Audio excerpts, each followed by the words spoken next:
জুডলান চ্যানেলটিতে আরও একবার সকলকে স্বাগত জানাই। প্রিয় বন্ধু ও শিক্ষার্থীরা, আজকের ভিডিওটিতে আমরা দ্বাদশ শ্রেণীর ইতিহাস বিষয়ের ষষ্ঠ অধ্যায় দ্বিতীয় বিশ্বযুদ্ধ এবং উপনিবেশ সমূহ থেকে সবচেয়ে গুরুত্বপূর্ণ 111টি প্রশ্নোত্তর দেখে নেব। প্রথম প্রশ্ন, বঙ্গভঙ্গ বিরোধী আন্দোলন হয়েছিল ড্যাশের আমলে? উত্তর হবে লর্ড কার্জনের আমলে। অসহযোগ আন্দোলন হয়েছিল ড্যাশের আমলে? লর্ড চেমসফোর্ডের আমলে অসহযোগ আন্দোলন হয়েছিল। আইন অমান্য আন্দোলন হয়েছিল লর্ড আরউইনের আমলে। ভারত ছাড়ো আন্দোলন হয়েছিল লর্ড লিনলিথগোর আমলে। ভারত ছাড়ো আন্দোলনের সূচনা 9ই আগস্ট 1942 সালে। আইন অমান্য আন্দোলনের সূচনা 6ই এপ্রিল 1930 সালে। অসহযোগ আন্দোলনের সূচনা হয়েছিল 1920 সালে। বঙ্গভঙ্গ কার্যকর হয় 16ই অক্টোবর 1905 সালে। বঙ্গভঙ্গ রোধ হয় 1911 সালে। জার্মানির একনায়কতান্ত্রিক শাসক ছিলেন হিটলার। দ্বিতীয় বিশ্বযুদ্ধের সময় মার্কিন রাষ্ট্রপতি ছিলেন রুজভেল্ট। দ্বিতীয় বিশ্বযুদ্ধের শুরুর সময় ভারতের ভাইসরয় তথা বড়লাট ছিলেন বড়লাট লিনলিথগো।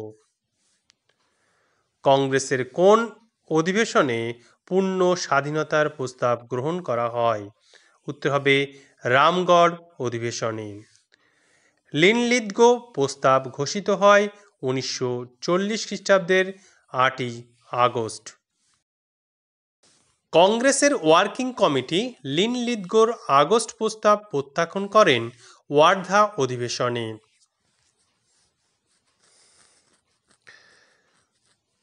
মুসলিম লীগের কোন অধিবেশনে পাকিস্তান দাবি করা হয়? লাহোর অধিবেশনে। পাকিস্তান দাবি সর্বপ্রথম উত্থাপন করেছিলেন চৌধুরী রহমত আলী। ক্রিপস মিশন ভারতে আসে 1942 খ্রিস্টাব্দের 23শে মার্চ। ক্রিপস মিশন যখন ভারতে এসেছিলেন তখন ব্রিটিশ প্রধানমন্ত্রী কে ছিলেন? Winston Churchill. ক্রিপস প্রস্তাবকে সমর্থন জানিয়েছিলেন কোন রাজনৈতিক দল? Radical Democratic Party. Radical Democratic Party ক্রিপসের প্রস্তাবকে সমর্থন জানিয়েছিলেন। র্যাডিক্যাল ডেমোক্রেটিক পার্টির প্রতিষ্ঠাতা হলেন মানবেন্দ্রনাথ রায়। ক্রিপস মিশনের প্রস্তাবগুলিকে দুর্ভাগ্যজনক প্রস্তাব আখ্যা দিয়েছিলেন মোহনদাস করমচাঁদ গান্ধী। হরিজন পত্রিকা প্রকাশ করেন গান্ধীজি। হরিজন পত্রিকা প্রকাশ করেন গান্ধীজি। গান্ধীজি ভারত ছাড়ো আন্দোলনের পরিকল্পনা প্রকাশ করেন হরিজন পত্রিকায়। গান্ধীজির নেতৃত্বে গণ আন্দোলন হল ভারত ছাড়ো আন্দোলন। করেঙ্গে ইয়া মরেঙ্গে গান্ধীজির এই কথাটি যুক্ত ছিল ভারত ছাড়ো আন্দোলনের সঙ্গে। বাংলায় ভারত ছাড়ো আন্দোলনে যে নারী শহীদ হন? মাতঙ্গিনী হাজরা। গান্ধীর বুড়ি নামে পরিচিত ছিলেন মাতঙ্গিনী হাজরা। মৃত্যুকালে গান্ধী বুড়ির বয়স ছিল 73 বছর। ভারত ছাড়ো আন্দোলনকালে বাংলার জাতীয় সরকার প্রতিষ্ঠিত হয় তমলুকে। ফজলুল হক ছিলেন কৃষি প্রজাদলের নেতা। শেরি বেঙ্গল বলা হয় ফজলুল হককে। ত্রিপুরী কংগ্রেসের অধিবেশনে সুভাষচন্দ্র বসুর প্রতিদ্বন্দ্বী ছিলেন পট্টভী সীতারামাইয়া। ত্রিপুরী কংগ্রেসের সভাপতি নির্বাচিত হন সুভাষচন্দ্র বসু। সুভাষচন্দ্র বসু দ্বিতীয়বারের জন্য জাতীয় কংগ্রেসের সভাপতি হন ত্রিপুরী অধিবেশনে। সুভাষচন্দ্র কলকাতা থেকে পালায়ন করেন 1941 খ্রিস্টাব্দের 17 জানুয়ারি। পূর্ব এশিয়ায় ভারতের স্বাধীনতা সংগ্রামের জনক বলা হয় রাসবিহারী বসুকে।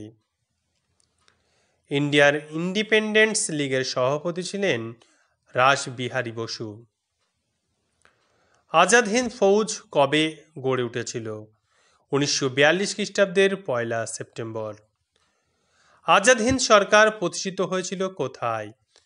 সিঙ্গাপুরে। জাপানের হাতে বন্দী সেনারা যার নেতৃত্বে ভারতের স্বাধীনতা সংগ্রামে যোগ দিতে রাজি হয় তিনি হলেন সুভাষচন্দ্র বসু। আজাদ হিন্দ বাহিনীর মোট ব্রিগেড ছিল 6টি। সুভাষ ব্রিগেডের প্রধান ছিলেন সুভাষচন্দ্র বসু। আন্দামান ও নিকোবর দ্বীপপুঞ্জকে নেতাজির হাতে তুলে দেয় জাপান। সুভাষচন্দ্র আন্দামান দ্বীপের নাম রাখেন শহীদ দ্বীপ। আজাদ হিন্দ বাহিনীর সর্বপ্রথম ভারতের যে শহর দখল করে তা হল কোহিমা। শাহনওয়াজ খান ছিলেন আজাদ হিন্দ ফৌজের সেনাপতি। আজাদি সেনানায়কদের বিচার শুরু হয় দিল্লিতে। 1946 খ্রিস্টাব্দে রশিদ আলী দিবস পালিত হয় 12 ফেব্রুয়ারি। কোন স্থানে প্রথম নৌ বিদ্রোহ শুরু হয়? মুম্বাইয়ে। নৌ বিদ্রোহ প্রথম শুরু হয় মুম্বাইয়ের তলোয়ার নামক জাহাজে। নৌ বিদ্রোহীরা তলোয়ার জাহাজের নাম পাল্টে নতুন নাম দেয় Indian National Navy. Naval central strike কমিটির প্রেসিডেন্ট ছিলেন M S. Khan. No food no work slogan ঘোষিত হয় তলোয়ার জাহাজে। বিদ্রোহ আজ বিদ্রোহ চারিদিকে গানটি লেখেন সুকান্ত ভট্টাচার্য। 1946 খ্রিস্টাব্দের নৌ বিদ্রোহের নেতৃত্ব দেন এম.এস. খান। সরকার ও নৌবাহিনীর মধ্যে মধ্যস্থতা করেন বল্লভভাই প্যাটেল। CR ফর্মুলা প্রকাশিত হয় 1944 খ্রিস্টাব্দে।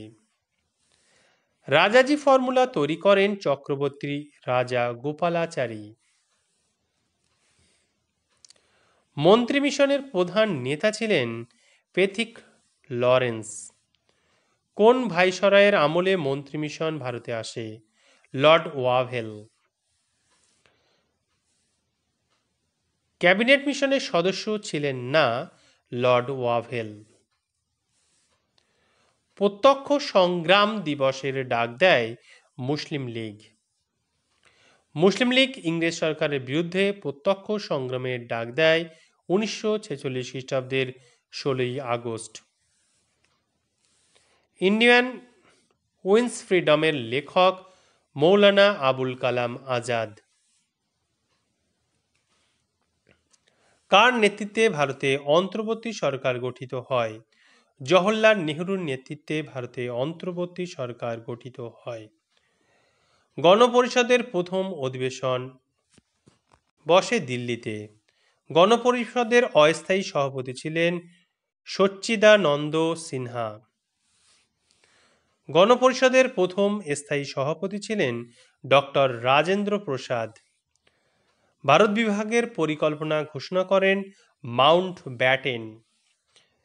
দেশ ভাগ হলো এক দৈব দুর্বিপাক বলেছেন মৌলানা আবুল কালাম আজাদ। ভারতের স্বাধীনতা আইন পাশ হয় 1947 খ্রিস্টাব্দের 4 জুলাই। ব্রিটিশ পার্লামেন্টে পাশ হওয়া ভারতের স্বাধীনতা বিলটিতে সম্মতি জানান রাজা ষষ্ঠ জর্জ। পাকিস্তান রাষ্ট্রের জন্ম হয় 1947 খ্রিস্টাব্দের 14 আগস্ট। 1947 খ্রিস্টাব্দে সীমানা কমিশনের প্রধান ছিলেন স্যার সিরিল র্যাডক্লিফ। স্বাধীনতার প্রাক্কালে ভারতের স্বরাষ্ট্রমন্ত্রী ছিলেন বল্লভভাই প্যাটেল। ব্রিটিশ ভারতের শেষ ভাইসরয় ছিলেন মাউন্ট ব্যাটেন। স্বাধীন ভারতের প্রথম প্রধানমন্ত্রী ছিলেন জওহরলাল নেহেরু। উদীয়মান সূর্যের দেশ বলা হয় জাপানকে। এশিয়াবাসীদের জন্য এশিয়া, এই স্লোগানটি ছিল জাপানের। ওয়াশিংটন চুক্তি স্বাক্ষরিত হয় 1921 খ্রিস্টাব্দে।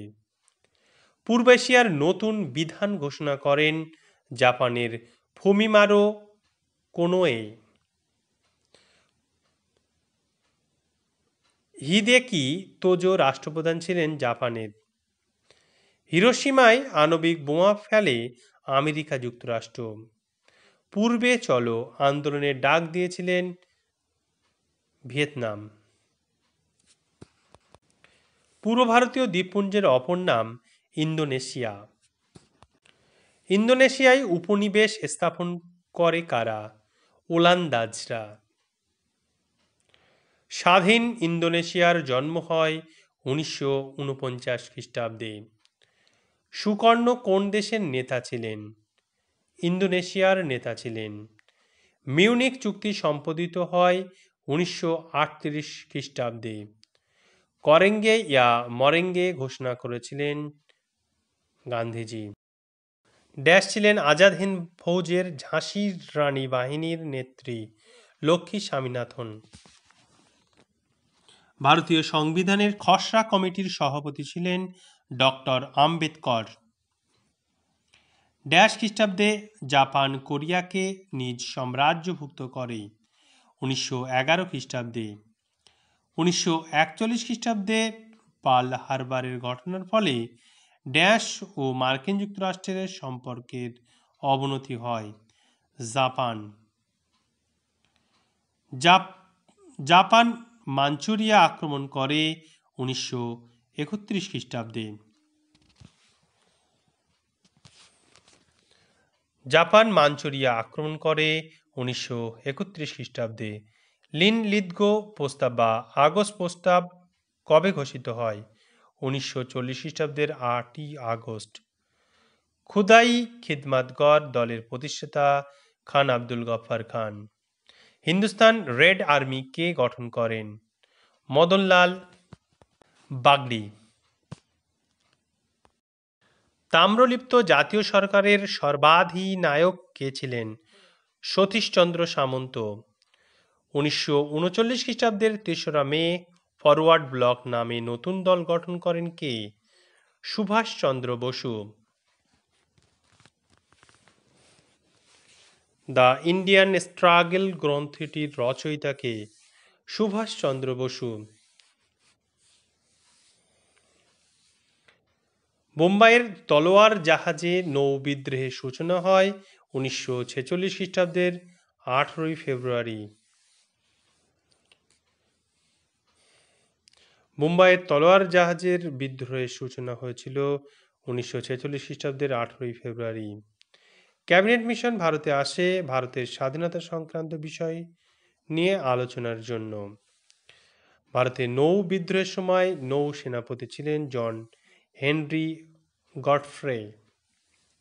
ক্যাবিনেট মিশনের 3জন সদস্য হলেন যথাক্রমে স্যার পথিক লরেন্স, স্যার স্ট্যাফোর্ড ক্রিপস এবং আলেকজান্ডার। ভারতের স্বাধীনতার সময় ব্রিটিশ প্রধানমন্ত্রী ছিলেন ক্লিমেন্ট এটলি। ভারত কবে প্রজাতন্ত্র হল?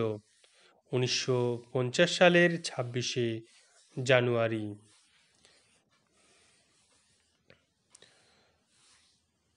ভিয়েতমিন প্রতিষ্ঠা করেন হোচিমিন। ভিয়েতমিন প্রতিষ্ঠা করেন হোচিমিন। 1954 সালে জেনেভা সম্মেলনে ভিয়েতনাম স্বাধীনতা লাভ করে।